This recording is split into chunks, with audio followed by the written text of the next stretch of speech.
मनसर नगर पंचायतचे मुख्य अधिकारी माननीय गोविंद जाधव साहेब यांचा सत्कार या ठिकाणी करतोय।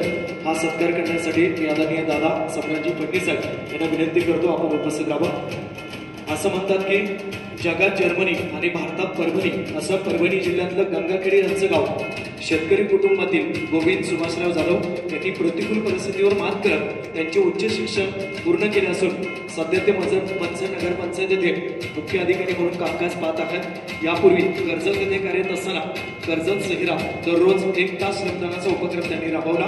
तो उपक्रम आजही सामाजिक संघटनांच्या नावाने सुरू आहे। तसंच लोकवर्गणीतून कामाची उभारणी, निगोटवाडी परिसरात 12 एकर जागेत सीएसआर फंडाच्या माध्यमातून जैवविविधता उद्यानाची निर्मिती, त्यांच्या कामाची दखल घेत असताना राज्य शासनाचा माझी वसुंधरा अभियानात 2 वेळा द्वितीय तर 1 वेळा राज्य पुरस्कार प्राप्त झालेला आहे। पुरस्कार अर्थात मनसर कृषी उत्पन्न बाजार समितीच्या संचालिका रत्नाताई विकास गाडे, तरुण वयातच सामाजिक कामांची आवड असलेल्या रत्नाताई गाडे या घोडेगाव व परिसरातील नावाजलेले व्यक्तिमत्व आपले कुटुंब सांभाळून राजकीय व सामाजिक क्षेत्रात मोठे काम करत असून सध्या त्या कृषी उत्पन्न बाजार समितीच्या संचालिका म्हणून कार्यरत आहेत।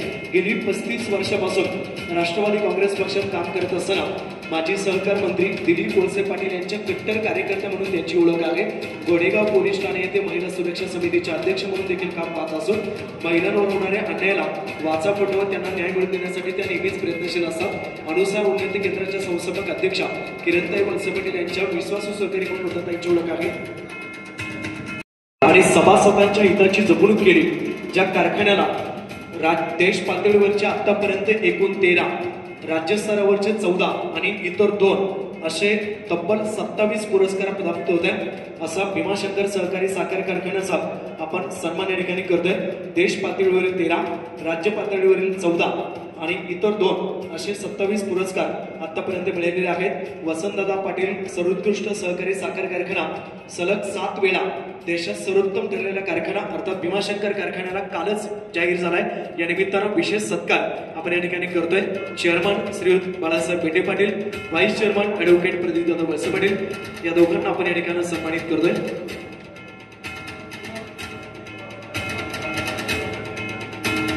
धन्यवाद। यानंतर ज्यांनी सुंदर सभागृह आपल्या सगळ्यांना या ठिकाणी उपलब्ध करून दिलं असे जीवन मंगल कार्यालयाचे मालक समदडिया शेठ आपल्याला विनंती आपण व्यासपीठावरती यावं किंवा प्रतिनिधी श्रीयुत बाबाजी वरपे यांना विनंती आहे आपण प्रतिनिधी म्हणून व्यासपीठावरती यावं। राजू दादाजींकडे आपल्याला विनंती आपण प्रतिनिधी म्हणून मंचावरती या।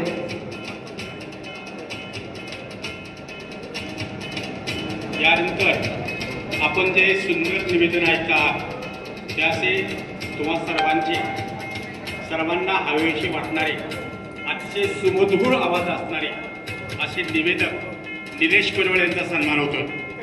निलेश पडवळ सन 2011ला दसरे 2011 ते 2025 असा 14 वर्षाचा निवेदनाचा प्रवास त्यांचा झालेला आहे। राजकीय, सामाजिक, सांस्कृतिक, क्रीडा असे जवळपास 1500 पेक्षा जास्त निवेदनं त्यांनी केलेली आहेत। अनेक टीव्ही कलाकारांसोबत त्यांनी सूत्रसंचालन केले आहे। निवेदनाच्या माध्यमातून त्यांना अनेक पुरस्कार प्राप्त झाले आहेत। असे श्रीयुत निलेश पडवळ यांचा सन्मान मान्यवरांच्या हस्ते संपन्न होतो। धन्यवाद। त्यांनी घेतलं आणि पण ते लाडका निघाला, त्याची लाडकीची पद्धत असते घात करायची, तो घात करतोय तर दुःखात ते तुमच्यापासून कोणा जास्त जमणार नाही। पण मला तेवढं पण एक सांगायचं आहे की आपण हे जे काही पत्रकार आहात, हे जेवढे पत्रकार आपल्याकडे दिवस रात्र उन्हात आणत फिरत असतात, कोरेकोपऱ्यात जात असतात, प्रत्येक माहिती गोळा करत असतात, ह्या माहिती गोळा करताना त्यांना लागणारं डिझेल, पेट्रोल, त्यांच्या घराचे सर्व त्यांना चालवायचं असतं। त्यामुळे त्यांना सुद्धा आपण आपल्या परीने जेवढी होईल ही आपण मदत केली पाहिजे आणि त्यांचा जाहिरात हाच त्यांचा कमाईचा साधन आहे। तर त्या जाहिरातीसाठी जर त्यांनी आपला थोडा त्रास दिला तर तो त्रास आपण सुद्धा मोठ्या मनाने सहन केला पाहिजे, कारण की त्यांचंही सुद्धा घर हे त्याच्यावरच चालणार आहे। पत्रकारिता करताना सर्व चालतं। पत्रकारिता म्हणजे काय की आपल्या लोकशाहीचे 4 स्तंभ, त्यातला एक स्तंभ। जशी 4 चाकीतली एक गाडीचे चाक पंक्चर झालं तर तुमची गाडी 2 लाखाची असेल किंवा 2 कोटीची, ती चालू शकत नाही। तसंच हा पत्रकारिता जो आपला स्तंभ आहे, हा जर पत्रकारिता स्तंभ हा चांगल्या प्रकारे राहिला, आपण त्यांना प्रत्येक प्रकारची मदत करत गेलो तरच ही आपली जी गाडी आहे ही सरळ आणि रुळावरती चालणार आहे। आपल्या आंबेगाव तालुक्यातल्या पत्रकारांमध्ये डी के वळसे साहेब आहेत, त्यांचे बंधू आहेत, तोडकर साहेब आहेत,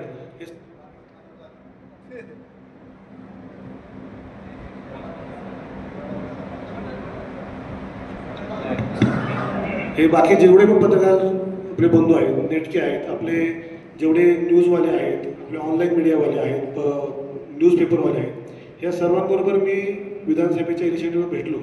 पण मला असा कोणी भेटलं नाही की ज्याने मला कुठल्या प्रकारचा आर्थिक किंवा असा कुठली मागणी केली. यांच्याकडची खरंच जी सामाजिक बांधिलकी आहे की बाबा जो माणूस करतो तो त्याला वाव देतात आणि त्याचं प्रत्येकपणा चांगलं दाखवायला जातात. हा आपल्याकडून होत राहतं कधी कधी जोशाच्या भावनेमध्ये आपण जोशमध्ये येतो आणि एखादी गोष्ट डायरेक्ट दाखवतो. तसं नानाने सांगितल्याप्रमाणे आपण त्या भूमिकेची खरंच आपण ज्या बातमीची पडताळणी केल्यानंतर ती बातमी छापली पाहिजे आणि प्रसिद्ध केली पाहिजे, जेणेकरून तुमचाही त्रास होणार नाही आणि ज्या पुढच्या माणसाला एक सहकारी संस्था उभा करताना दादांनी जो कारखाना उभा केला तो नंतर साहेबांनी चालवला आणि हा कारखाना आज ह्या ठिकाणी पोहोचण्यासाठी जवळजवळ 25 वर्ष गेली. ह्या अशा मोठ्या ज्या संस्था आहेत, कात्रा डेअरीसारख्या संस्था आहेत, ह्या आपल्या पूर्वजांनी उभ्या केलेल्या संस्था आहेत. या संस्थेच्या बातम्या देताना आपण सुद्धा एक तारतम्य बाळगलं पाहिजे की ह्या संस्था याच्यावरती हजारो कुटुंब ही चालली आहेत, हजारो लाखो शेतकरी पोट भरत आहेत. तर अशा कुठल्याही बातमीमुळे त्या आपल्या शेतकऱ्यांवरती, त्या आपल्या भावबंधांवरती कधी अन्याय होणार नाही, त्यांना कुठला त्रास होणार नाही, याची जाणीव घेऊन आपण बातमी केली पाहिजे. करतो मार्गदर्शन हा खूप मोठा शब्द आहे. माझ्यापेक्षा जास्त काळ सकाळमध्ये DK काम करतात, त्यामुळे मार्गदर्शन घ्यायचं तर त्यांच्याकडनं मी घेतलं पाहिजे. सगळ्यात आधी मी आंबेगाव तालुका पत्रकार संघाचं यातल्या काम करणाऱ्या प्रत्येक पत्रकाराचा मनापासून आभार मानतो. कारण देशमुख सरांच्याशी पण आत्ता बोलतो होतो मी आणि आधी निलेश होते आलेले, उमेश कुमावत होते. खूप कमी ठिकाणी तालुका स्तरावर पत्रकारांसाठी वर्कशॉप अरेंज केले जातात आणि त्यातला एक पुण्यातला आंबेगाव तालुका पत्रकार संघ आहे. तर तुमच्या प्रत्येकाचं अभिनंदन आणि मनापासून धन्यवाद अशासाठी की आपल्या क्षेत्राबद्दल इथे खूप जण बोलले, प्रत्येक जणांनी काही एक सूचना केल्या. आपल्याला मुळात आपलं क्षेत्र किती माहिती आहे हा महत्त्वाचा भाग आहे आणि तो समजून घेण्यासाठी म्हणून आपण एकत्र येणं, एकत्र बोलणं खूप आवश्यक असतं आणि ते या आजच्या कार्यक्रमाच्या निमित्तानं होत आहे.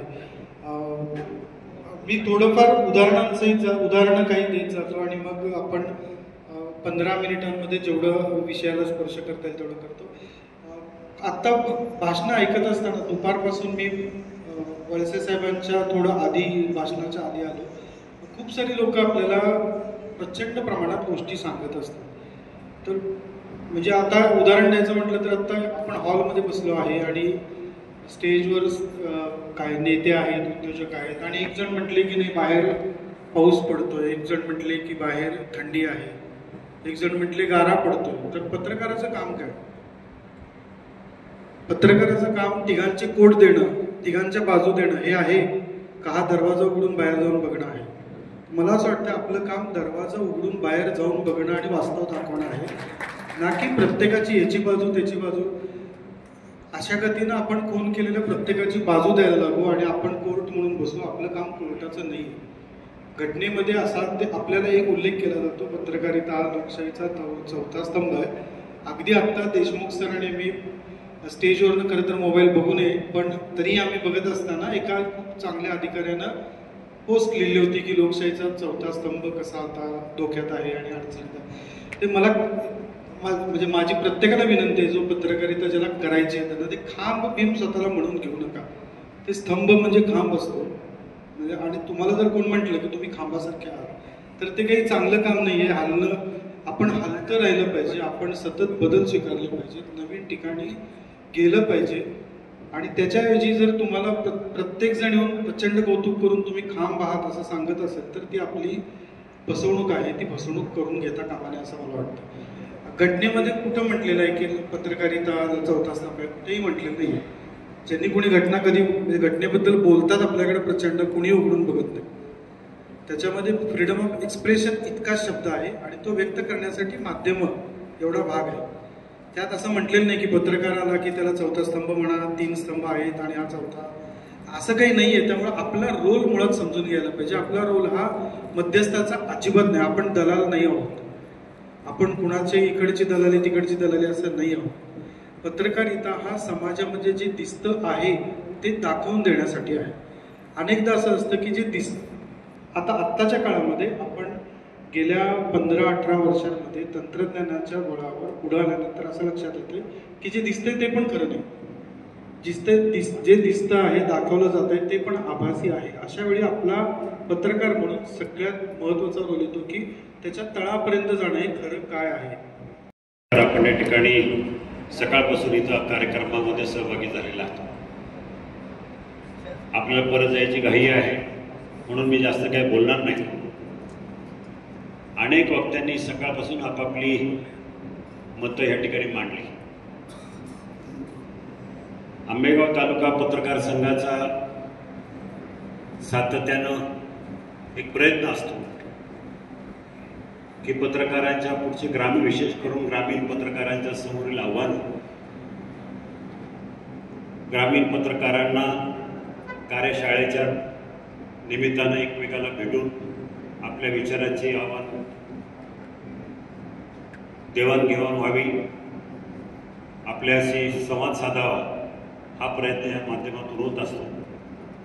त्याबद्दल मी प्रामुख्यानं पत्रकार DK वळसे, विलास शेटे आणि सगळ्या पत्रकारांचे मनपूर्वक आभार व्यक्त करतो की आपण हा चांगला कार्यक्रम अनेक वर्षापासून सातत्यानं टिकवून ठेवलेला आहे. या कार्यक्रमाच्या निमित्तानं मुंबईचे पत्रकार, पुण्याचे पत्रकार आणि नामवंत पत्रकार या ठिकाणी उपस्थित असतात, आपल्याला मार्गदर्शन करत असतात. हे सगळं होत असताना माझ्या दृष्टीनं पत्रकारांची कार्यशाळा, पत्रकारांच्या समोरची आव्हानं मी 2 भागात सांगेन. ग्रामीण भागातल्या पत्रकारांच्या समस्या आणि त्यांची आव्हानं जर म्हणायचं झालं, साधन संपत्ती ही ग्रामीण भागातल्या पत्रकारांना भेडसावणारी मोठी समस्या. आता परिस्थिती बदलली, पण असा एक काळ होता कमी पडतो, त्याच्यामुळे आम्हाला असा नाशिक ढोल वाजवावा लागतो. तेव्हा विनंती आहे, टाळ्यांच्या गजरात दादांचं स्वागत आपण करूया. यानंतर ज्यांचं प्रमुख मार्गदर्शन आपल्या सगळ्यांना आज या ठिकाणी संपादक पुणे माननीय सम्राट फडणवीस साहेब यांचा सत्कार या ठिकाणी संपन्न होते. हा सन्मान करण्यासाठी ज्येष्ठ पत्रकार DK वळसे पाटील, विवेकजी शिंदे आणि डॉक्टर सुदामजी बिडकर यांना विनंती, आपण प्रमुख मार्गदर्शक माननीय सम्राट फडणवीस यांचं स्वागत आपण या ठिकाणी करावं. सन्मान चिन्ह, पुष्पगुच्छ आणि शाल देऊन आपण सन्मान करत असताना सोबतील आपल्या सगळ्यांच्या जोरदार टाळ्या.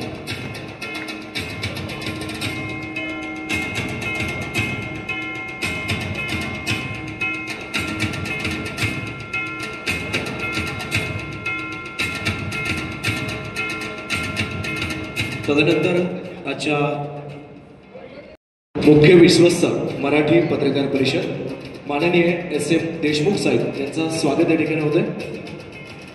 संतोषजी जाधव, मोशीनजी कोटवडी यांना विनंती आहे, आपण हा सन्मान या ठिकाणी संपन्न करा. मराठी पत्रकार परिषदेचे मुख्य विश्वस्त माननीय SM देशमुख साहेब यांचं स्वागत या ठिकाणी संपन्न होत आहे.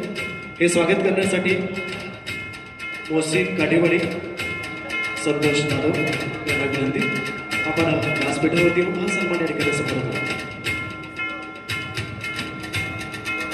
यानंतर महाराष्ट्र राज्य मराठी पत्रकार संघाचे अध्यक्ष शरदजी काळे आणि विशालजी करंडे यांना विनंती, पत्रकार संघाचे प्रदेशाध्यक्ष तथा राज्याध्यक्ष शरदराव पाबळे यांचं स्वागत आपण या ठिकाणी संपन्न करावं.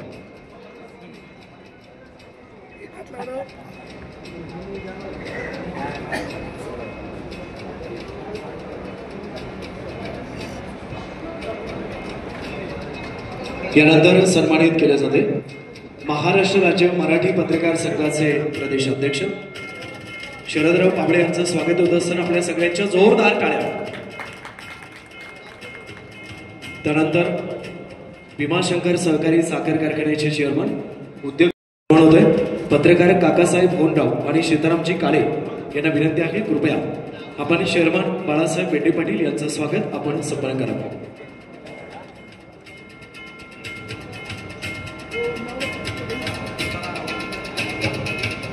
सन्मानित केले जाते भीमाशंकर सहकारी साखर कारखान्याचे कर्तृत्ववान चेअरमन श्रीयुत बाळासाहेब बेंडे पाटील यांचा सन्मान होत असताना शाल, सन्मान चिन्ह आणि पुष्पगुच्छ देऊन हा सन्मान होतोय.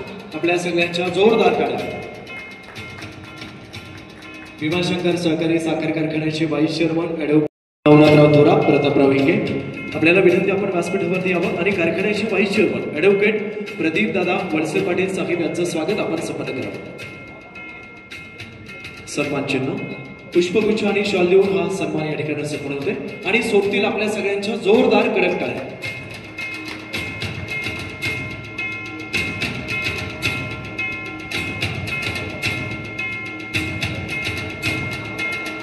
पुढील सन्मान पुणे जिल्हा पत्रकार संघाचे जिल्हा अध्यक्ष माननीय श्री चंद्रकांतजी गोडेकर, विकासजी गाडे, कांतारामजी भवारी यांना विनंती आपण पुणे जिल्हा पत्रकार संघाचे अध्यक्ष सुनील लोणकर यांचं स्वागत आपण संपन्न करावं.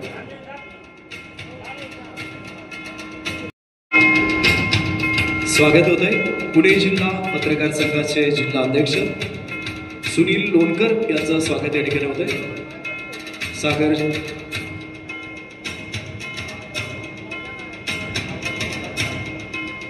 त्यानंतर लगेच व्हाईस चेअरमन आदरणीय सागरजी काजळे यांचा सत्कार या ठिकाणी संपन्न होत आहे.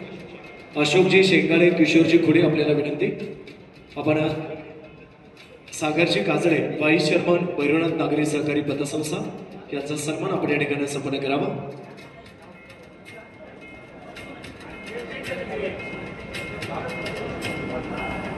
अशोकजी शेंगाळे, किशोरजी खुडे यांच्या शुभ हस्ते हा सन्मान इथे संपन्न होतोय.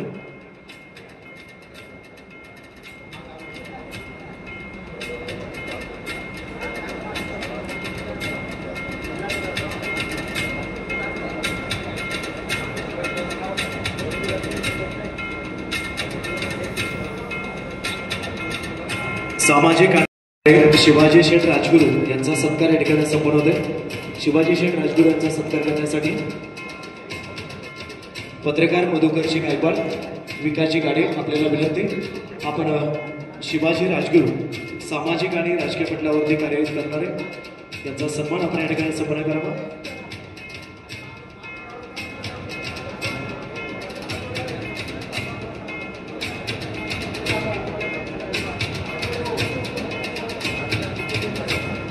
यानंतर मनसर क्षेत्राचे माजी सरपंच सुनील भाऊ पानखिरे यांना विनंती आपण सुनील भाऊंचं स्वागत मंचावरती करावं.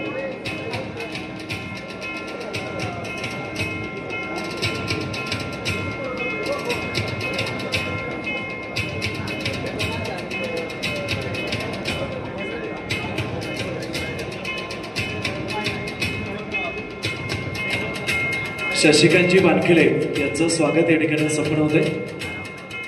अरुणजी सरोदे आपल्याला विनंती शशिकांतजी वानखेडे यांचं स्वागत करावं. शिवसेनेचे जिल्ह्याचे उपजिल्हा प्रमुख प्रकाशजी वाडेकर यांचं स्वागत या ठिकाणी संपन्न. वाडेकर साहेबांचं स्वागत आपण या ठिकाणी करावं.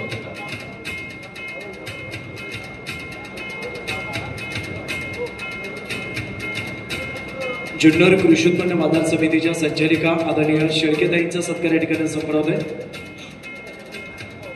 कांतारामजी भवारी यांना विनंती जुन्नर कृषी उत्पन्न बाजार समिती शेळकेताईंचं स्वागत या ठिकाणी संपन्न होतोय. भवारीजींना विनंती आपण शेळकेताईंचं स्वागत करावं.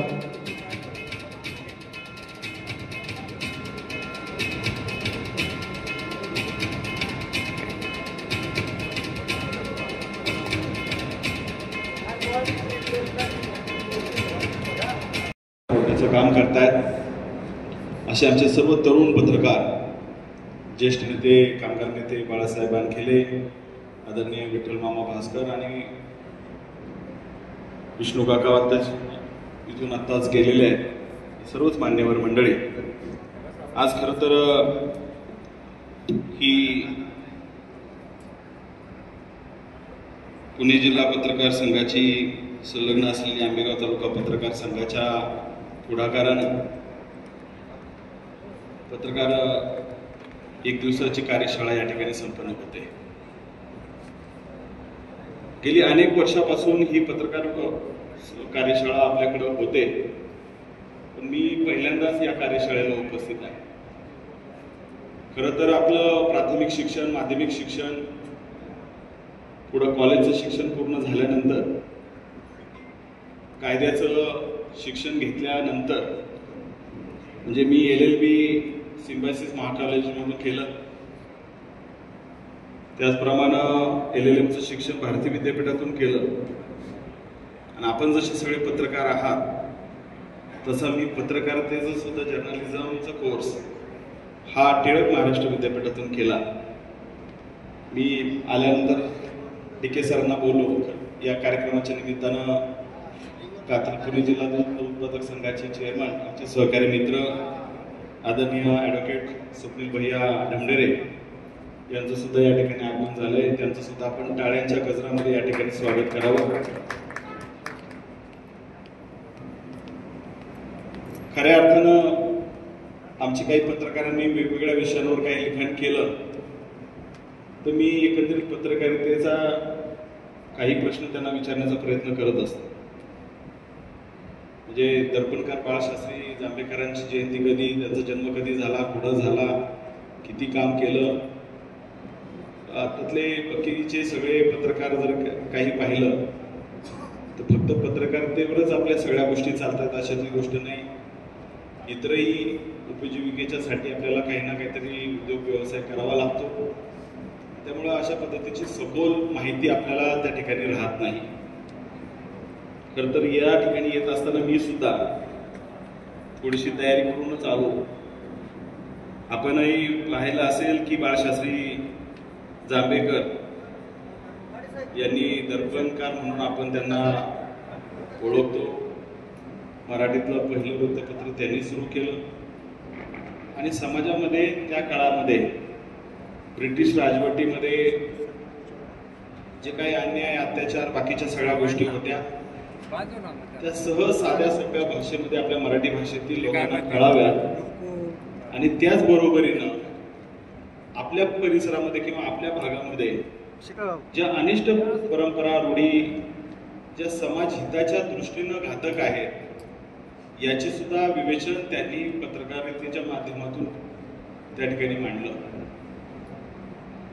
इतरही लोकांना त्या ठिकाणी पत्रकारांना चांगलं व्यासपीठ मिळावं, चांगल्या पद्धतीचं आकलन व्हावं आणि समाजामध्ये चांगल्या पद्धतीनं काहीतरी मांडता यावं या दृष्टीनं त्यांनी ग्रंथालयाची उभारणी केली, ज्याचा उपयोग ग्रंथालयाच्या माध्यमातून आपल्या पत्रकारांना अधिक विकसित कशा पद्धतीने करता येईल हा त्यांचा त्या निमित्तानं प्रयत्न राहिलेला आहे.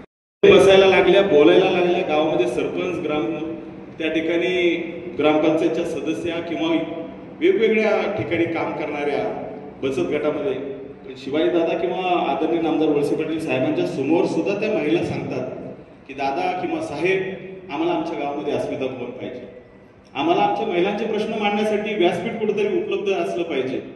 तसं मला अजूनपर्यंत कधी ही बातमी कधी दिसली नाही की आम्ही पत्रकारांची कार्यशाळा घेतली आणि आम्हाला सुसज्ज पद्धतीचं एखादं ग्रंथालय पाहिजे. या पुस्तकांचा उपयोग आम्हाला कुठेतरी समाजाला चांगली दिशा देण्यासाठी, आमच्या ज्ञानामध्ये अधिकचा भर कशा पद्धतीनं पडेल या दृष्टीनं काहीतरी विचार होणं गरजेचं आहे आणि असा विचार आपण या ठिकाणी मांडला पाहिजे. वेगवेगळी नुसती कार्यशाळा होऊन उपयोग नाही. एक दिवसाची कार्यशाळा होईल, इथून माणूस किती विचार घेऊन घरी जातोय, आपल्या एकंदरीत आकलनामध्ये किती बदल होतोय, एकंदरीत वागण्यामध्ये किती बदल होतोय, आपण किती समृद्ध होतोय यामध्ये बदल करायचा असेल तर स्वतःमध्ये पहिला बदल करावा लागेल. आपल्याला अधिकचं वाचन करावं लागणार आहे, आपल्याला अधिकचं सगळं ज्ञान मिळवलं पाहिजे. या सगळ्या गोष्टींचा प्रयत्न आपण या निमित्तानं करा. माझ्यापेक्षा वयानं, विचाराने फार मोठी माणसं व्यासपीठावर आहेत, समोर बसलेली आहेत. माझ्या तोंडून म्हणजे लहान तोंडी मोठा घास होऊन गेलेला असेल, परंतु हे सगळं बोलण्याच्या पाठीमागं जी एखादी भावना आहे, कारण एक तुमचा सहकारी, एक चांगला मित्र या नात्याने तुम्ही मला नेहमी भेटत असता, बोलत असता. एखादं चांगलं आर्टिकल आल्यानंतर त्या दृष्टीनं मी सुद्धा एखाद्याला फोन करत असतो. परंतु फक्त आपण ज्या पेपरमध्ये, न्यूज पेपरमध्ये काम करतोय, ज्या न्यूज चॅनलला काम करतोय त्याला फक्त जाहिरातीपुरता आपला वापर नाही झाला पाहिजे, तर आपला उपयोग हा समाजामध्ये लोकांचे डोळे व्यवस्थित उघडण्यासाठी आणि एक चांगल्या पद्धतीनं दिशा देण्यासाठी झाला पाहिजे. एवढीच भावना या निमित्ताने व्यक्त करतो. अधिक काही न बोलता आपल्या या सगळ्या चांगल्या उपक्रमाला पुन्हा एकदा मनापासून शुभेच्छा देतो आणि या ठिकाणी सचिनजी तोडकर आपल्याला विनंती, आपण आदरणीय ॲडव्होकेट स्वप्नील भैया ढमढेरे यांचं स्वागत आपण करा. दुसऱ्या सत्रामध्ये advocate Sudam Morde, advocate Mukund Walse, advocate Deepakji Lohot, advocate Raju Bende Patil, Jyotitai Thorat, Dilip Sheth Lokhande या सर्वांची उपस्थिती राहते. मनपूर्वक स्वागत.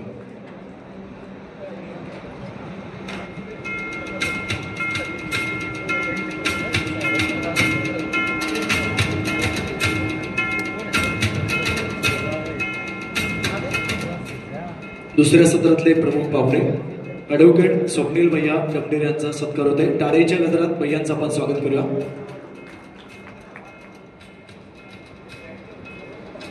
खरं तर आंबेगाव तालुका हा नेहमीच घड्याळासोबत आणि वेळेला महत्व देणारा तालुका आहे. करण्यात आलेले आहे.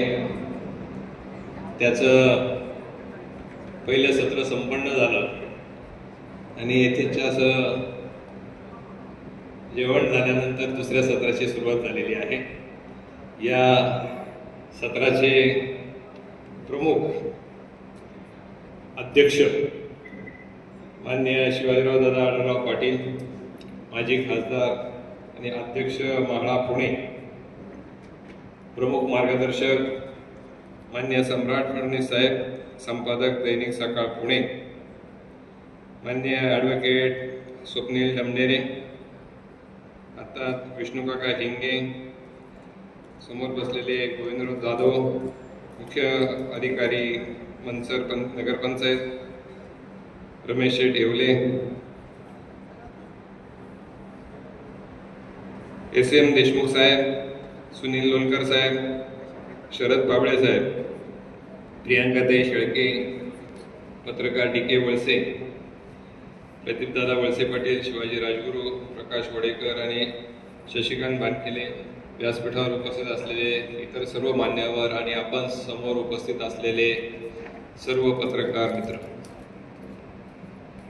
सालाबादप्रमाणे आपण दरवर्षी आंबेगाव तालुका पत्रकार संघ ही कार्यशाळा आयोजित करत असतो आणि या निमित्तानं एकत्र येऊन विचारवंतांचं एक विचारमंथन या निमित्तानं दरवर्षी होत असतं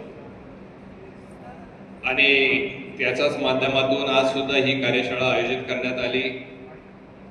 अगोदरच्या सत्रामध्ये झालेलं सर्व मार्गदर्शन आणि नंतरच्या सत्रातले मार्गदर्शनाची झालेली सुरुवात आमचे व्हाईस चेअरमन प्रदीपदादा वळसे पाटील यांनी, तसं पाहायला गेलं तर आज पडकरपणे जरा सुंदर असं भाषण करून काहींना रुचलं असेल, काहींना रुचलं नसेल, परंतु सांगण्याचा प्रयत्न केलेला आहे. शेवटी अलीकडच्या काळामध्ये पूर्वी फक्त न्यूजपेपर असायचा आणि न्यूजपेपरच्या बातम्या ज्या असायच्या त्या टीव्हीच्या बातम्या कधीतरी टीव्हीच्या दूरदर्शनच्या माध्यमातूनच बातम्या असायच्या. नाहीतर सगळ्यात महत्वाचं जे लोकांपर्यंत पोहोचण्याचं जे साधन होतं ते न्यूजपेपर हेच होतं आणि न्यूजपेपर च्या बरोबर सगळ्यात महत्वाचं असायचं ते अग्रलेख आणि ह्या अग्रलेखातून ज्यावेळेस अग्रलेख आवर्जून वाचले जायचे आणि या अग्रलेखातून खऱ्या अर्थाने आगळं वेगळं प्रबोधन किंवा काही सत्य परिस्थिती सगळी समाजापुढे आणण्याचं काम पेपरच्या माध्यमातून होत होतं.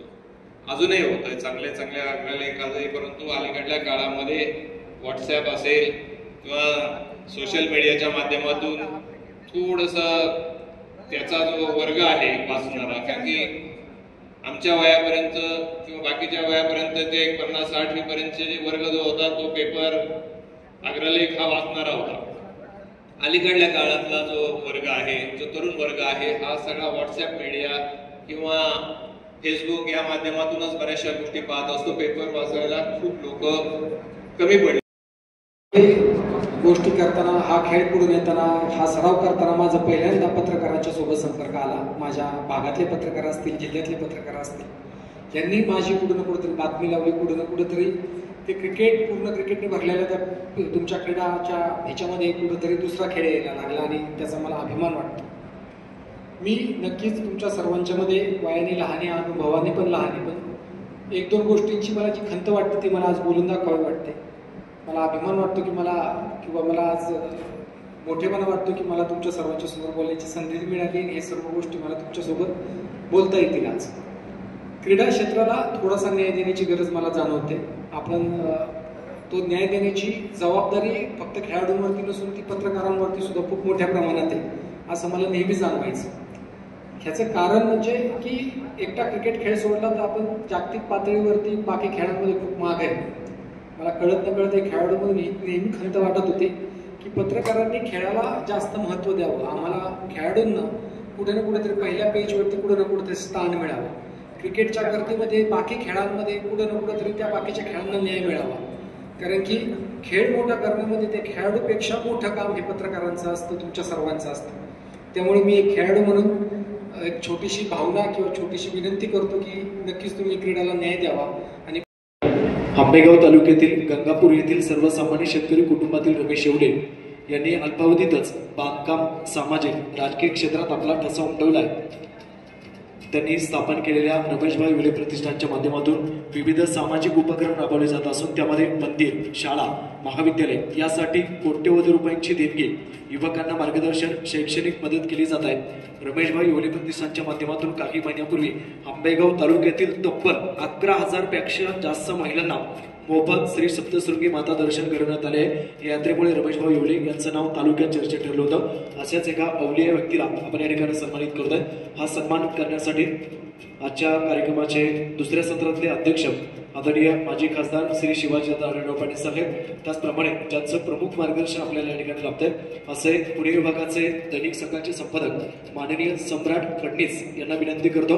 आपण उद्योगरत्न आदरणीय रमेशभाऊ येवले यांचं स्वागत सत्कार आपण या ठिकाणी करावा. सन्मान चिन्ह, शॉल आणि श्रीफळ देऊन तसेच पुष्पगुच्छ देऊन हा सत्कार या ठिकाणी संपूर्ण करतो.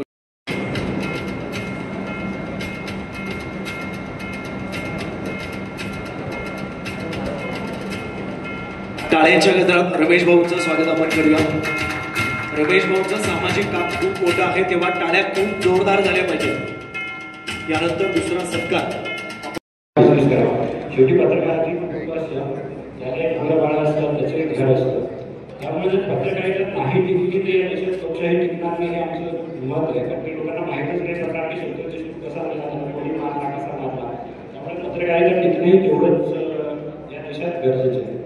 तर या ज्या गोष्टी आहेत की तुम्ही जेव्हा बोलता की रेव्हेन्यू, आता तुम्हाला सांगतो की या 2021 नंतर जो प्रिंटचा रेव्हेन्यू आहे तो हळूहळू डिजिटलकडे शिफ्ट झाला.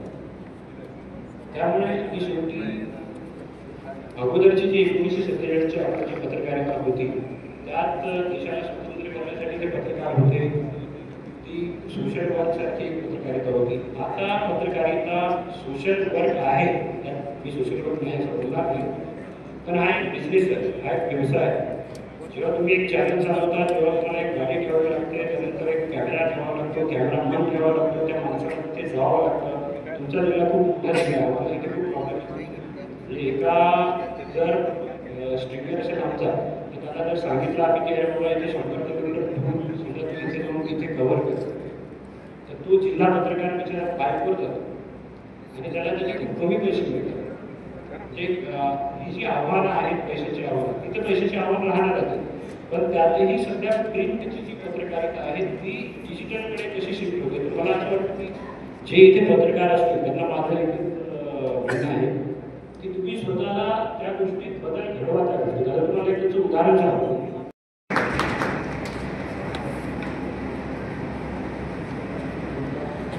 नमस्कार. आंबेगाव पत्रकार संघ आणि त्या माध्यमातून आयोजित करण्यात आलेल्या या कार्यशाळेसाठी म्हणून तुम्ही सर्व उपस्थित झालात. मुळात पत्रकारांना शिकावं आणि पत्रकारांना शिकवावं असे दिवस राहिले त्यामुळे त्यापैकी तुम्ही जो प्रयत्न करताय त्यासाठी म्हणून तुम्हाला सर्वांना खूप शुभेच्छा. त्यांच्यावर अनेक मान्यवर आहेत आणि अत्यंत आदरणीय असे दिलीप वळसे पाटील सर, ज्यांच्याकडे खरंच म्हणजे राजकारणामध्ये सध्या थोडा आदर्श व्यक्ती म्हणून बघावं, ज्यांच्याकडे थोडं आदरानं बघावं अशी व्यक्तिमत्व खूप कमी उरली आहेत. आणि त्यातलं एक व्यक्तिमत्व हे तुमच्या मतदारसंघातून येतं, तुमच्या भागातून येतं. त्यासाठी म्हणजे त्यांचाही खरं तर त्यांचं मार्गदर्शन पत्रकारांना असणं खूप गरजेचं आहे. कारण अत्यंत आदर्श व्यक्तिमत्व म्हणून पत्रकारितेचा त्यांचाही छोटासा का असो अनुभव आहे सुरुवातीच्या काळात. त्यामुळे दिलीप वळसे पाटील सर, माझे मित्र सहकारी उमेश कुमावत, ज्यांनी सातत्यानं गेल्या काही वर्षामध्ये TV पत्रकारितेला एक वेगळा आयाम दिला आणि इतकंच ते TV 9 सारखं उत्तम मराठी चॅनल जे आहे ते अग्रगण्य ठेवलं. त्याचबरोबर SM देशमुख सर जे आदरणीय आहेत आमच्यासाठी पत्रकारांसाठी सातत्यानं झटणारे, तुमच्या स्थानिक पातळीवर DK वळसे पाटील असतील, त्याचबरोबर लोणकर साहेब असतील पुण्याचे, शरद बाबळे साहेब, या सर्वांचं मी अभिनंदन करतो या पूर्ण कार्यशाळेसाठी म्हणून. आणि ज्या वेळेला आपण पत्रकारिता आणि पत्रकारितेच्या बदलणाऱ्या स्वरूपावर बोलतोय आणि भविष्यातले काय धोके आहेत, भविष्यातले काय चॅलेंजेस आहेत या संदर्भात बोलतोय, त्यावेळेला मुख्यतः पत्रकारितेतला सर्वात मोठा जो धोका आहे ना, पत्रकार हा पत्रकार नाही राहिलेला, पत्रकार हा डावा पत्रकार झालाय किंवा उजवा पत्रकार झालाय, हा सगळ्यात मोठा धोका आहे सध्याचा. आणि जोपर्यंत पत्रकार पत्रकार होणार नाही तोपर्यंत पत्रकारिता काही शिल्लक राहू शकणार नाही. त्यामुळे आपण ज्या मार्गाने जातोय तो अत्यंत खडतर, अत्यंत भयावह अशा स्वरूपाचा मार्ग आहे. आणि त्या मार्गाने जात असताना कमीत कमी चिंतन मनन करण्याची आपल्याला गरज आहे आणि त्यासाठी म्हणून अशा कार्यशाळांचीही आपल्याला गरज आहे. लोकशाहीचे मुख्यतः आपण 4 आधारस्तंभ म्हणतो, त्यातले 3 प्रमुख आधारस्तंभ आहेत. चौथा आधारस्तंभ हा आहे पण आणि नाही पण, त्याला संवैधानिक अशा स्वरूपाची खूप काही मान्यता नाही आहे. पण 3 आधारस्तंभ कोणते? तर विधिपालिका आहे, कार्यपालिका आहे आणि न्यायपालिका आहे. मधल्या काळामध्ये म्हणजे गेल्या 30-40 वर्षांमध्ये आपण जी विधिपालिका होती, संसदीय प्रणाली होती, ते चालवणारे जे आमदार खासदार होते त्यांच्या मुळात विश्वासार्हतेवर प्रश्नचिन्ह निर्माण कोणी केलं तर पत्रकारितेच्या माध्यमातून एक मोठं प्रश्नचिन्ह त्यांच्यावरचं उपस्थित झालं. मग त्यांची भ्रष्टाचाराची प्रकरणं असतील, त्यांची वागणूक असेल या माध्यमातून. त्यानंतर कोण होतं? कार्यपालिका किंवा प्रशासन होतं. प्रशासनावरचे अनेक प्रश्नचिन्ह तयार होत गेले, ते आपण मांडत गेलो, त्यातून त्यांचीही विश्वासार्हता कमी होती. त्यानंतर अत्यंत महत्वाची पालिका होती ती न्यायपालिका होती. आणि मधल्या काळामध्ये गेल्या 10-1 वर्षामध्ये या न्यायपालिकेवरचा विश्वासही जवळजवळ सर्वसामान्य माणसाचा कमी होत चाललेला. आणि मग काय झालं तर जे आपण आधारस्तंभ म्हणतो त्या सर्व आधारस्तंभांना तडे गेल्याचं चित्र तयार झालं. आणि हे तडे कोणी? तर जो आधारस्तंभ इनव्हिजिबल आहे, जो दिसतच नाही, अशा आधारस्तंभाच्या माध्यमातून जे प्रश्न उपस्थित केले गेले त्यातून मग हे आधारस्तंभ खिळखिळे झाले पूर्णतः. हे करत असताना आपल्याला हे सातत्यानं लक्षात घ्यायला हवं की ज्या वेळेला आपण वाईटाकडे बोट टाकतोय त्यावेळेला चांगल्यालाही आपण प्रशस्तीपत्र देणं, चांगल्याबद्दलही बोलणं हे खूप गरजेचं आहे. जर ते नाही केलं तर आज जी परिस्थिती तयार होते ती परिस्थिती तयार होते आणि त्याला आपण कारणीभूत होतो. तुम्ही सकाळी मुंबईतून त्याला घेऊन जाता, घेऊन गेल्यानंतर त्याची चौकशी होते आणि चौकशी दरम्यान गुन्हा दाखल होतो आणि लगेच 15 मिनिटांमध्ये 3 अत्यंत गंभीर गुन्हे जिथे तुम्हाला जामीन मिळणं शक्य नाही अशा गुन्ह्यांमध्ये तुम्हाला अटक कशी केली जाते असा प्रश्नही उपस्थित जर आपण करू शकलो नाही तर निश्चितपणे आपणच आपला जीव होतो आणि ते करणं अत्यंत गरजेचं आहे. दबाव निश्चितपणे असेल पण बोलावं लागेल, थोडं फार का असो आपल्याला बोलावं लागेल. जर ते आपण बोललो नाही तर आपलं अस्तित्व धोक्यात येते आणि त्यामुळे ते बोलावं लागेल. एकीकडे तुषार कराडांसारखी प्रकरण येतं, दुसरीकडे प्रशांत कोरटकर नावाचा माजी पत्रकार त्याचंही प्रकरण घेतं. प्रशांत कोरटकर सारखा माणूस अनेक दिवस अगदी तो विदेशात पळून गेला इथपर्यंतची चर्चा होते. इतक्या 2 टोकांवर पत्रकारिता केली म्हणजे एकीकडे काही करू पाहणार आहे कारागृहात जातोय आणि खूप काही करूनही एखादी जण कारागृहात जात नाही अशी परिस्थिती आहे. त्यामुळे आपणही आपल्या व्यवसायाला आत्मचिंतन मनन करण्याची गरज आहे. कारण या दोन्ही प्रवृत्ती आपल्यातल्याच आहेत आणि त्यामुळे आपल्याला विचार करण्याची गरज आहे. त्याशिवाय पत्रकारिता टिकू शकणार नाही. वैयक्तिक आपस हा कधी नसायचा मुळात राजकारण्यांकडून. मी दिलीप वळसे पाटलांसोबत काम केलं त्याला आम्ही मंत्रालयामध्ये अनेक विषय असे मांडले जे अडचणीचे होते सत्ताधाऱ्यांसाठी, तत्कालीन सत्तेसाठी. मात्र आज बातमी लावल्यानंतर दुसऱ्या दिवशी कधीही आमच्यावर आकस ठेवला गेला नाही किंवा राजकारण्यांनी सूडबुद्धीने आमच्या विरोधात कोणतेही अशी अडचण तयार करण्याचा प्रयत्न केला नाही की ज्यातून आम्ही अडचणीत येऊ. दिलीप वळसे पाटील साहेब मी मंत्री म्हणून बघितले आहेत, मी विधिमंडळाचे अध्यक्ष म्हणून बघितले आहेत विधानसभेमध्ये. मी एक किस्सा म्हणून सांगतो आणि मी तो सातत्याने सांगतो. वळसे पाटील साहेब नागपुरात एका चित्रपटाला म्हणून अनेक आमदार गेले, लवकर कामकाज संपलं होतं, आमदार गेले. आता चित्रपटाला आमदार गेले याची बातमी आम्ही दाखवली आणि ती दाखवली असताना अनेक आमदार गेलेले होते, मंत्री गेलेले होते. दिलीप वळसे पाटील साहेब अध्यक्ष होते. मला बातमी कळल्यानंतर मी तिथे पोहोचलो आणि तिथे कार उभी होती. कारवर विधिमंडळाचा झेंडा लागलेला होता. मी ती शूट केली, दाखवलं. दाखवल्यानंतर बातमी चालली रात्री उशिरापर्यंत. ती त्या बातमीनं बराच वापरून घातला. राजकारण्यांनी आपल्या मार्गानं आपल्या घराचा बंगल्याचा रस्ता पकडला. बातमी दुसऱ्या दिवशी छापूनही आली.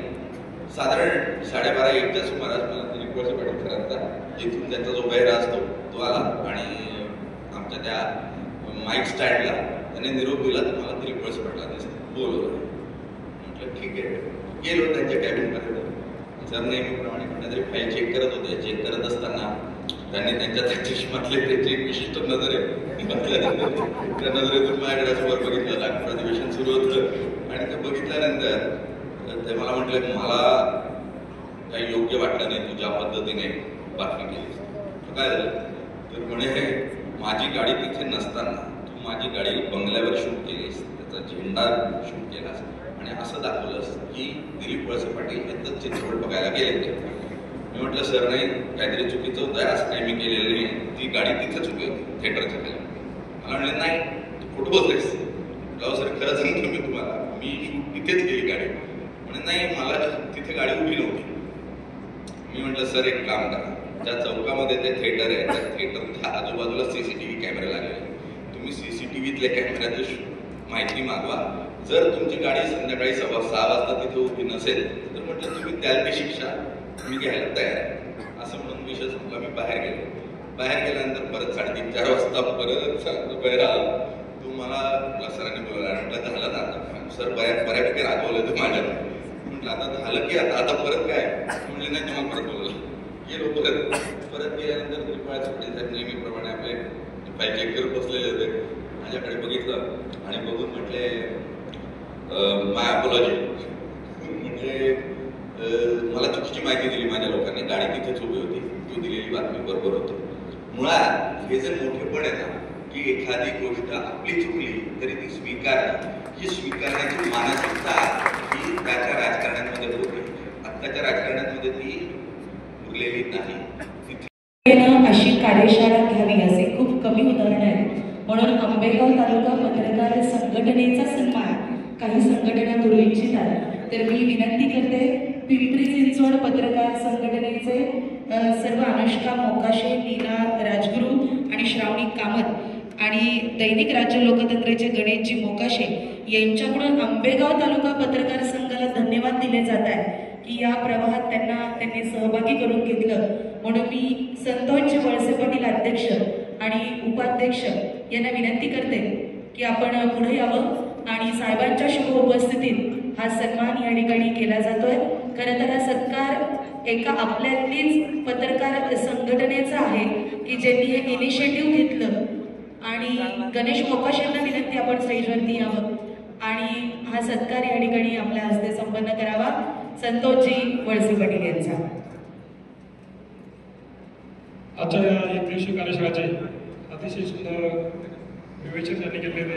18 वर्षापासून आपल्या भागामध्ये निवेदक सुनील तिगडे यांची कन्या पूजा तिगडे यांचाही सन्माननीय आमदार वळसे पाटील यांना विनंती आहे की त्यांनी आपला सन्मान करायचा आहे आणि पूजाताईंना विनंती की आपण व्यासपीठावर आपला कोडेगाव वकील संघाचे सन्माननीय अध्यक्ष ॲडव्होकेट संभाजी निगोड साहेबांना त्यांचंही मनापासून स्वागत. त्याचप्रमाणे ॲडव्होकेट मुकुंदराव वळसे पाटील, दीपकजी लोट आपण या एक दिवशी शाळेसाठी आलात आपले मनापासून स्वागत. हे सत्र संपल्यानंतर सर्वांसाठी एक अतिशय महत्त्वाचं निवेदन आहे. देवेंद्र शेठ शहा पराग उद्योग समूहाचे सर्वेसला यांच्या वतीने सर्वांसाठी अतिशय सुरुची भोजनाची व्यवस्था केली आहे. त्याचे आपण सर्वांनी आस्वाद घ्यावा असे आपणास पत्रकार संघाच्या वतीने महत्त्वापासूनची विनंती. भोजन झाल्यानंतर आपल्याला चांगल्या प्रकारचं मार्गदर्शन होणार आहे. आपणास परत एकदा विनंती आहे आपण दुसरं सदस्य आपली उपस्थिती अतिशय गरजेची आहे. पूजाताई तिगडे यांचा सन्मान माननीय माजी सहकार मंत्री दिलीपराव वळसे पाटील साहेब यांच्या शुभ आशीर्वादाने निवेदन चित्रामध्ये अतिशय चांगलं काम करणारे त्यांचे पिता सुनीलजी तिगडे यांनी खऱ्या अर्थाने निवेदन चित्र कशा प्रकारचं असतं याची मूर्ती पेटवली आणि त्याच्यामध्ये अतिशय महत्त्वाची कामगिरी पूजाताई तिगडे यांच्यासाठी आपण सर्वांनी टाळ्या वाजवा. पूजाताई तिगडे.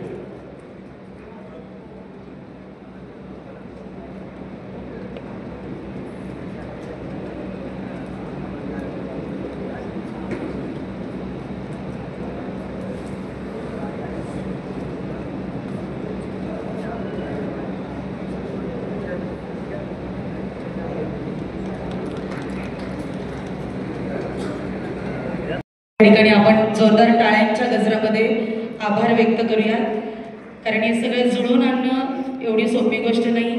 ज्यांनी आज हॉल प्रदान केला ते समदाडिया साहेब, ज्यांनी जेवणाची व्यवस्था पाहिली ते देवेंद्रजी शहा, या सगळ्यांना सुद्धा टाळ्या वाजवून धन्यवाद देऊन यानंतर ज्यांच्याकडे पाहता क्षणी जाणवतं महाराष्ट्रातलं आदर्श व्यक्तिमत्व म्हणून ज्यांच्याकडे पाहिलं जातं, आंबेगाव तालुक्यानं राज्याला दिलेलं एक प्रतिभा संपन्न व्यक्तिमत्व, टाळ्यांनी स्वागत करूया नामदार दिलीपरावजी वळसे पाटील साहेबांचं.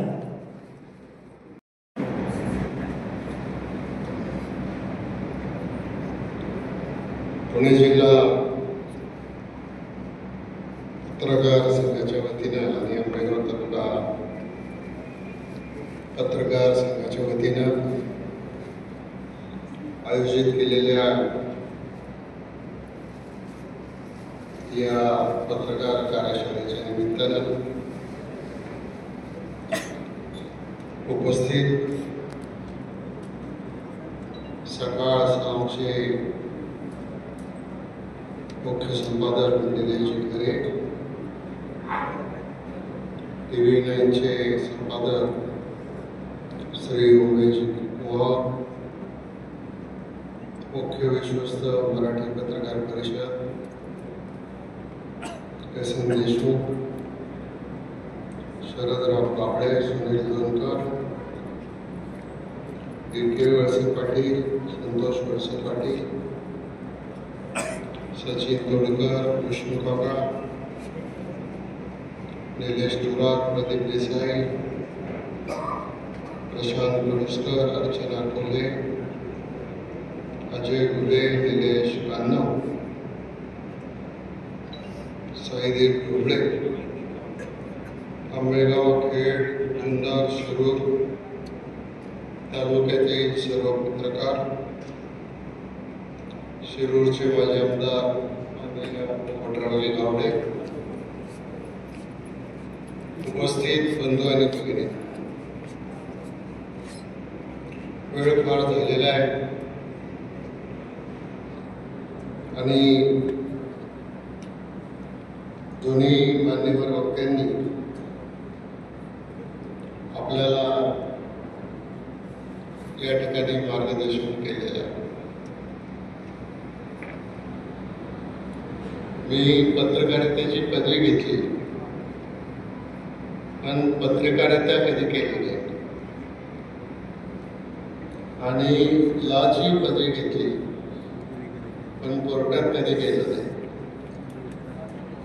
त्यामुळं या विषयावर फार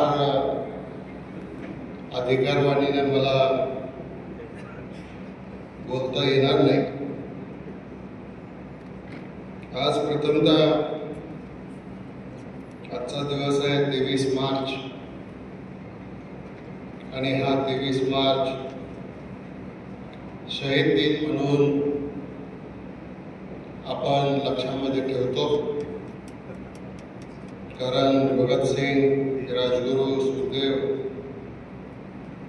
यांना या आजच्या दिवशी ब्रिटिशांनी फासावर त्या ठिकाणी दिलं. त्यांच्या प्रती आदरपूर्वक आदरांजली अर्पण करून मी काही गोष्टी पुढे मांडणार.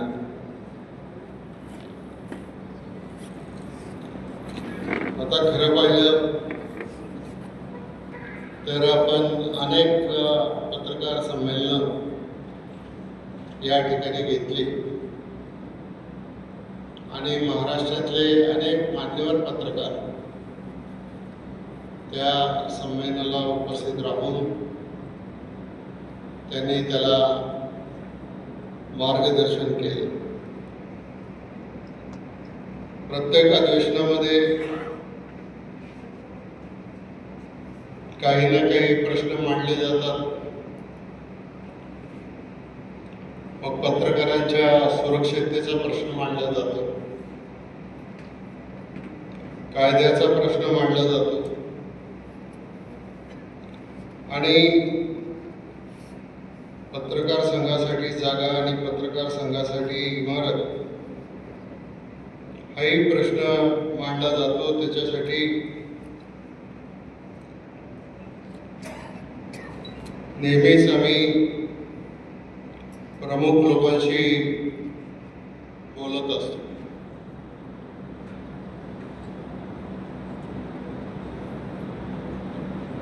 आता देशमुख साहेब, तुम्ही पेन्शनचा प्रश्न मांडला, पण मला एक सांगा, हल्लीचे पत्रकार जे आहेत, म्हणजे अगदी संपादकापासून ते तरी कायम सर्व्हिसमध्ये आहेत का?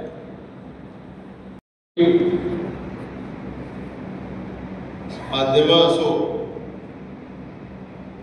नाहीतर चॅनल्स असो, बऱ्याच ठिकाणी एक प्रकारची अस्थिरता ही पत्रकारांच्या जीवनामध्ये राहते. कारण आजकालची जी चॅनल्स आहेत त्यांचे मालक वेगळा विचार करतात, संपादक वेगळा विचार करतात. मालकांना रेव्हेन्यू पाहिजे असतो, त्याच्यासाठी TRP वाढवायचा असतो आणि त्याच्या माध्यमातून मग बऱ्याच ठिकाणावरून वेगळ्या वेगळ्या विनंत्या आपल्यापर्यंत त्या ठिकाणी येत असतात. मी या निमित्तानं सांगतो की आता ग्रामीण भागामध्ये पत्रकारिता मोठ्या प्रमाणात झालेली आहे. जे अदरवाईज घेऊ नका, पण माझ्या मनामध्ये जे वाटलं ते मी या ठिकाणी बोलतो. की समजा आता अगदी कुठलंही चॅनल जरी लावलं तरी त्या चॅनलवर एखादी बातमी किती वेळ चालवायची आणि बघणाऱ्यांनी ती किती वेळ बघायची. आता हे मसलचं जे प्रकरण झालं ते चुकीचं आहे, त्याचं समर्थन कोणी करणार नाही, त्याचा निषेधच आपण सगळेजण करू. पण तुम्हाला एंड पर्यंत पोहोचण्यासाठी बातमी चालवावीच लागेल. पण जवळपास 3 आठवडे, महिनाभर तो विषय वेगळ्या वेगळ्या वृत्तवाहिन्यांच्यावर चालला आणि त्यामुळं मग जे लोक बातम्या बघतात त्यांच्यापुरताच हा मर्यादित प्रश्न आहे. जे लोक बातम्या बघत नाही, दुसरं काही एंटरटेनमेंटची साधनं किंवा एंटरटेनमेंटचे कार्यक्रम बघतात, त्यांना त्याच्यामध्ये जास्त स्वारस्य असते. पूर्वी एक पद्धत होती, एखाद्याच्या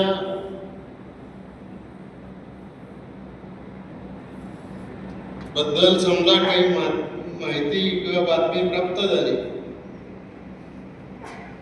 तर त्याचं व्हेरिफिकेशन करायला पाहिजे. ते व्हेरिफिकेशन केलं नाही तर मग नको त्या माणसावर त्या ठिकाणी अन्याय होतो. घटना घडलेली वेगळी असते, रिपोर्टिंग झालेलं वेगळं असतं आणि त्याच्यामधून मग एक चुकीचा मेसेज जातो. तो कार्यकर्ता माझा होता, म्हणजे माझ्या पक्षाचा होता. टीव्हीवर बातमी काय झाली, दिलीप वळसे पाटलांच्या कार्यकर्त्यांनी असा गुन्हा केला. आता त्या वाढदिवसामध्ये दिलीप वळसे पाटलांचा काही संबंध आहे का? किंवा एखादी घटना घडली, एखादा गुन्हा घडला तर अमक्याच्या मतदारसंघात असा गुन्हा घडला असं करून त्या बातमीचं विश्लेषण केलं जातं. ते जर आपण थोडं काही त्याच्यामध्ये दुरुस्ती करू शकलो तर मला वाटतं त्याचा फायदा आपल्याला नक्की झाल्याशिवाय राहणार नाही. निलेशजी, निपक्षपातीपणा हा तर गाभा आहे मूळ पत्रकारितेचा, आणि निपक्षपातीपणानं सगळ्यांनीच, म्हणजे ही जी बातमी सांगितली ही तुमच्या दोघांच्या चॅनलची नाही ना.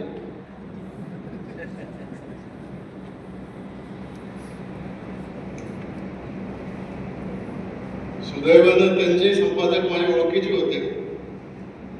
त्यांच्या कानावर घातलं मी, म्हटलं हे ठीक आहे, त्याने गुन्हा केला असेल, त्याला काय शिक्षा करायची ती करा, पण दिलीप वळसे पाटलांच्या नावावर त्या निमित्तानं शिंतोडे उडवायचं काही कारण नाही. तर त्याच्यामध्ये एक पारदर्शकता असायला पाहिजे, आणि पारदर्शकतेबरोबर जर पारदर्शकता नसेल तर आपण दोघांनी सांगितल्याप्रमाणे दिवसेंदिवस या माध्यमांची विश्वासार्हता कमीत कमी होत जाईल. आणि पूर्वी कसं असायचं, आदल्या दिवशी एखाद्या गावामध्ये काही घटना घडली किंवा एखाद्या शहरामध्ये काही घटना घडली, ती वाचकांना दुसऱ्या दिवशी वर्तमानपत्रातच वाचायला मिळायची, ज्या वेळेला ही दूरदर्शनची किंवा टीव्ही चॅनल्स ज्या वेळेला नव्हत्या. आता लगेच त्वरित ती बातमी कळत असल्यामुळं त्याचे काही फायदे आहेत, त्याचे काही तोटे आहेत.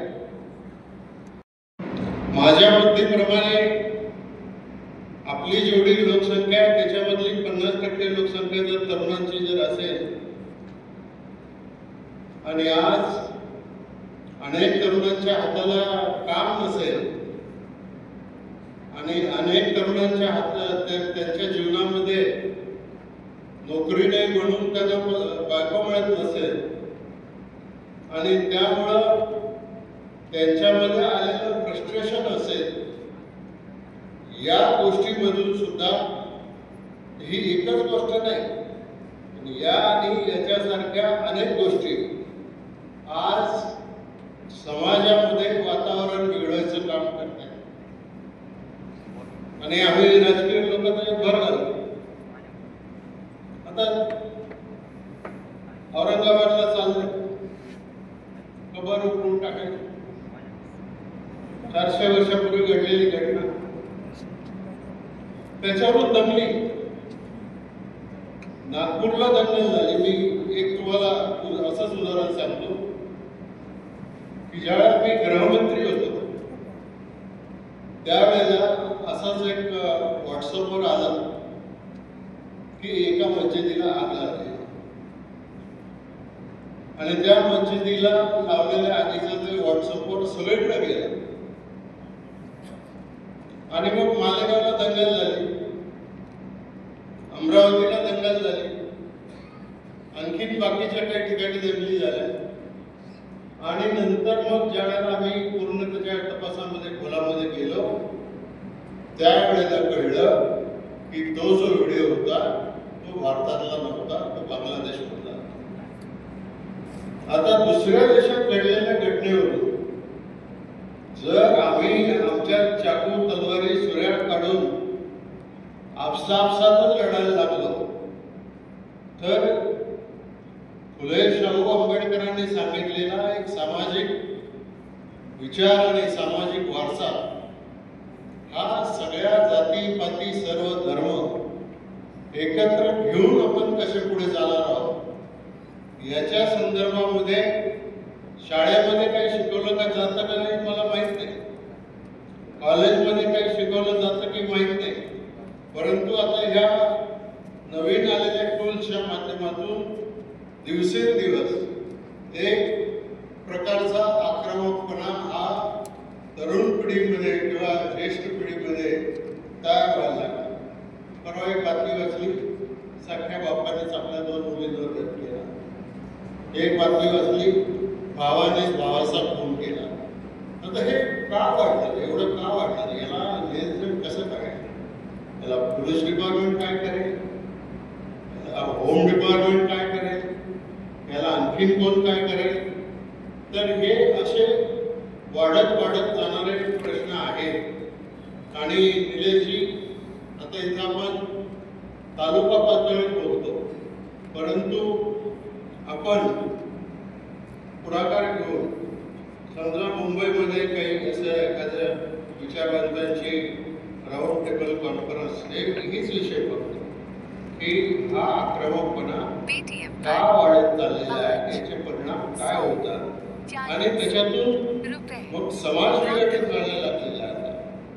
जातीपातींमध्ये अंतर निर्माण व्हायला लागलेले आहे आणि समाज जेव्हा विघटित होतो, जातीपातीमध्ये अंतर तयार होतं, त्यावेळेला आपल्याला जास्तीत जास्त अशा प्रकारच्या समस्यांना त्या ठिकाणी सामोरं जावं लागतं आणि ते लागू नये म्हणून आम्ही प्रयत्न करतो. मग ते बांधून द्यावी लागेल, त्याला थोडा आपला प्रयत्न सुरू आहे, तुम्हाला माहिती आहे. आणि तुम्हाला असले तर दाखवा एखादी जागा माहीत असली तर ते काम आपण पुढे घेऊ. आपण सगळ्याच वर्गासाठी काम करतो. पत्रकार आणि वृत्तपत्रकारिता ही आमच्या दृष्टीने फार महत्त्वाची आहे.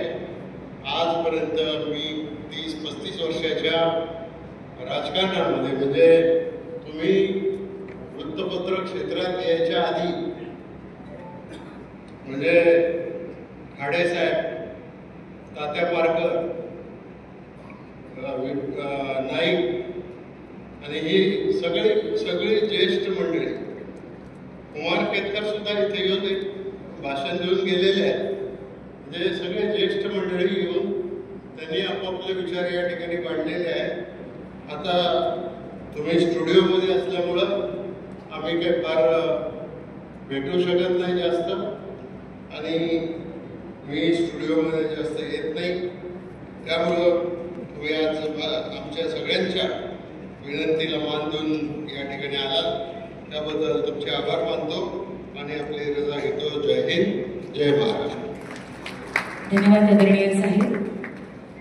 याच्या काळात संघटक पुणे जिल्हा पत्रकार संघ, चिरागजी फुलसुंदर, विनयजी सोनवणे, अध्यक्ष डिजिटल मीडिया पिंपरी चिंचवड, आपल्या सगळ्यांचं स्वागत करते. शिवाजीराव ढोबळे पाटील, सतीशराव रोडे, ॲडव्होकेट सुधामराव मोरडे सगळ्यांचं आभार व्यक्त करतायत. आदरणीय संतोषराव वळसे पाटील. नमस्कार.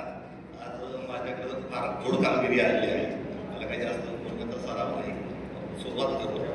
आज आपल्या जो पहिल्या सत्राचा समारोप चालू आहे, सन्माननीय दिलीप वळसे पाटील, साम टीव्हीचे निलेशजी खरे, टीव्ही नाईनचे संपादक आणि राज्य पत्रकार संघाचे आमचे मार्गदर्शक एस.एन. देशमुख सर, शरदरावजी बाबळे, सुनील देवकर, माझ्या कोटला गावडे आणि इतके आंबेगाव जुन्नर शिरू या तालुक्यातून सर्व पत्रकार आहेत. त्यामुळे या कार्यक्रमाची शोभा वाढली, त्याचे आभार मानतो. आणि यानंतर मूळ कामगिरीमध्ये सर्वांनी स्नेहपूर्णचा लाभ घ्यावा आणि त्यानंतर दुसरं सत्र शिवाजी आढळराव पाटील यांच्यावर दुसरं सत्र सम्राटजी फडणीस म्हणजेच दैनिक सकाळचे पुण्याचे संपादक यांच्या मार्गदर्शनात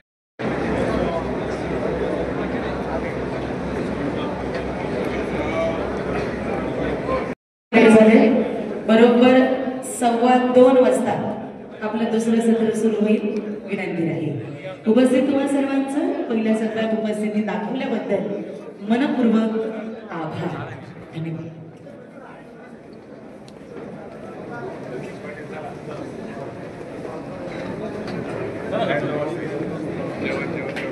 आणि रमेशजी येवले आपले देखील आगमन आंबेगाव तालुका पत्रकार संघटनेच्या वतीनं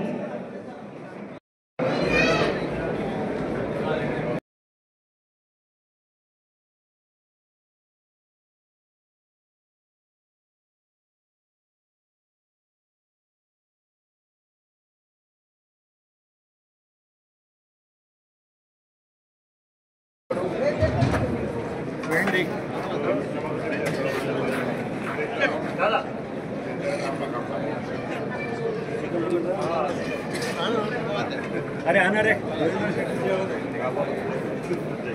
पाटील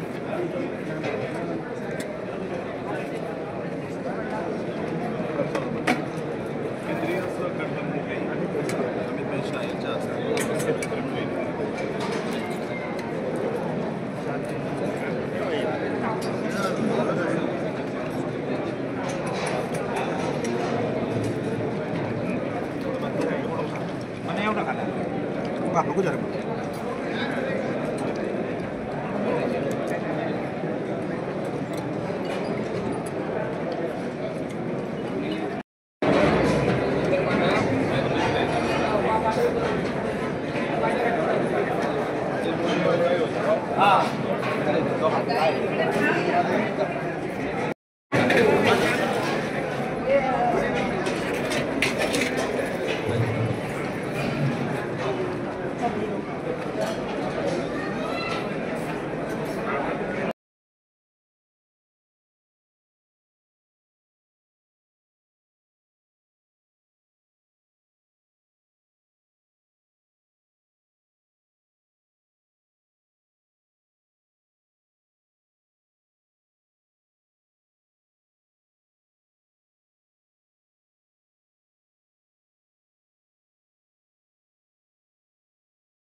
असायच्या, फक्त यांनी काही नवीन दिलं का हे आम्ही त्यात बघायचो.